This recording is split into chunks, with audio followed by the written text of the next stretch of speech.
and thanks so much for joining me. Today we are talking about eyeshadow application. I usually use eye sticks on a daily basis, but when I am filming or I'm going somewhere special, I'll spend the extra time to use powder products. It takes a little bit more technique, a little bit more patience, actually is probably the most that you need for this. I've had a few questions about this on Instagram, so I thought I'd go through the process with you and show you how I get to this point. So if you're interested in seeing that, please keep watching.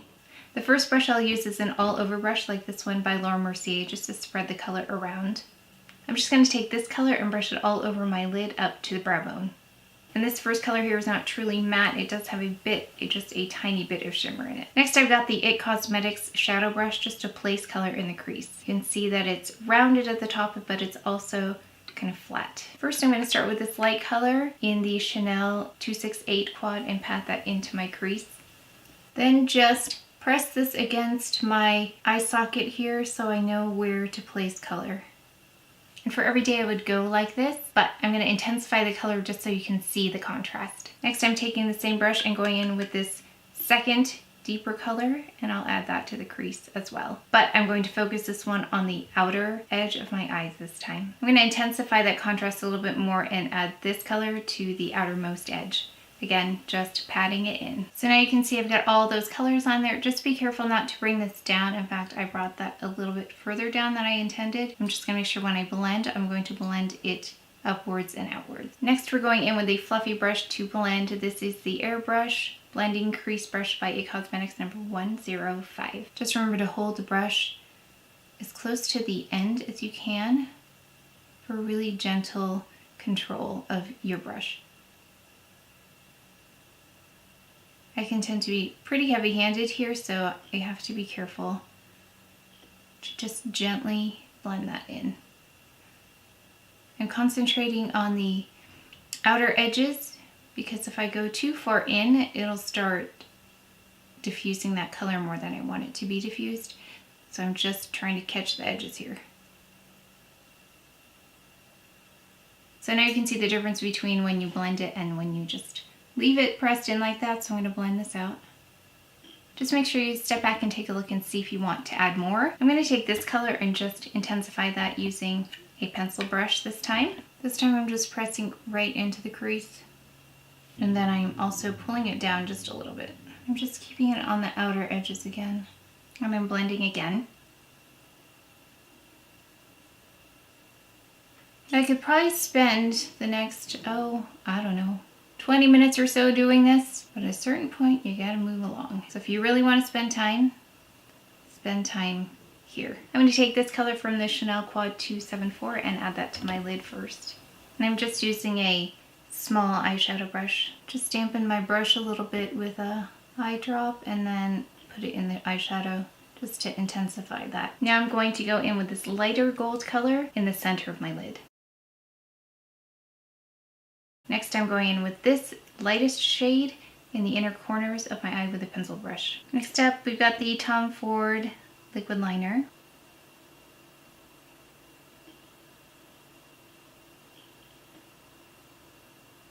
I almost lay the brush on my eyelashes so I know I'm really close to the lash line. So you can see it's very subtle, the difference between the two, and this line is very, very fine. Now you can decide what kind of flick you want to do at this point. I'm going to follow the line of my lower lash line and follow it up as if it were to continue.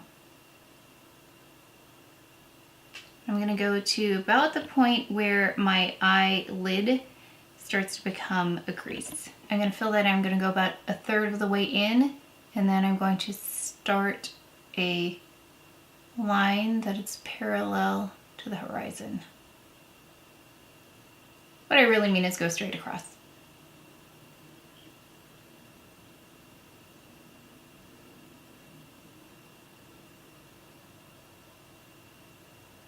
Next I'm taking the smudger brush and the darkest color. I'm going to smudge out the edge of the eyeliner. I'm taking a pencil brush again with the darkest color in the 274, and I'm going to go in the corner again, and then I'm going to bring the color down on my lower lash line. So you might notice that the wing is getting buried in there, which is actually what I prefer because I like the definition it provides, but I don't necessarily like when it looks really harsh on me. I think it looks great on other people, but on me it can be a little bit harsh. Next, I'm adding these two to the bottom lash line to kind of diffuse out that edge.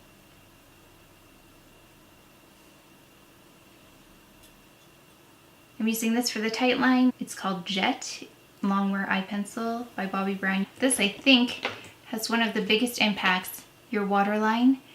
Now, I did find another one that's matte if you want matte, but this is what I typically put in it. It's very well loved. The Laura Mercier Caviar Eye Stick in Copper. This is meant for the eyelid, but I used it in my waterline, and I've tried other colors that they have in the waterline, and they just don't work.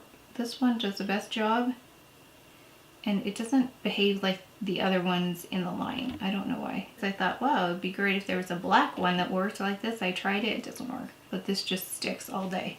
That's my little secret weapon to eyeliner, so that really makes it pop. Or you could just add it to the middle or kind of the center. So what I've done before too is I'll add just a little bit right here below the lash line, just to catch the light. It's kind of like when you add a lighter color up here, you can add it down here too. Just really subtle.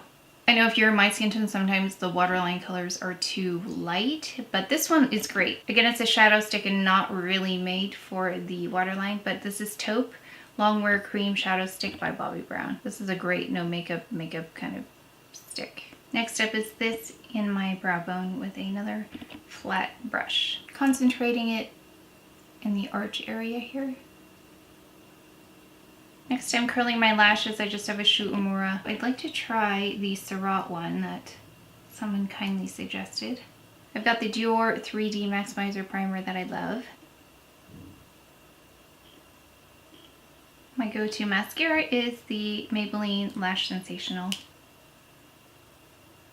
And then we've got the Clinique Bottom Lash Mascara.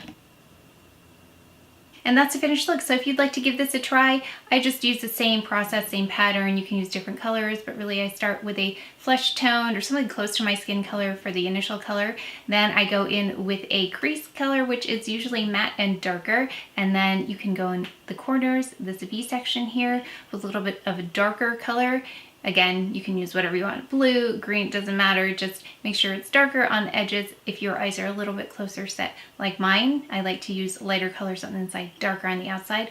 Then I use the liquid liner just to define, but I don't usually like to show the liquid liner on top. I just like to use it to define and just give a little bit of depth to those lashes. Then tight line with a black eyeliner. I go in with that copper in the waterline. I think that makes the biggest difference in addition to mascara. So those are the really important pieces to me. I take the color down that I use on the corner, and then I also integrate the other colors I used kind of in an ombre effect, going darkest to lightest on the bottom lash. And that's pretty much it. Put a little bit of highlight in the middle and a little bit of highlight at the brow bone, and that's it. So if you enjoyed this video, if you learned something, please give it a thumbs up, subscribe, and I will see you next time. Thank you. Now they're jackhammering. That's fun. Next up, we're going in with this color. It's every time I start talking, it goes. Oh my gosh. Come on, dude, my arm's falling asleep. What are they doing?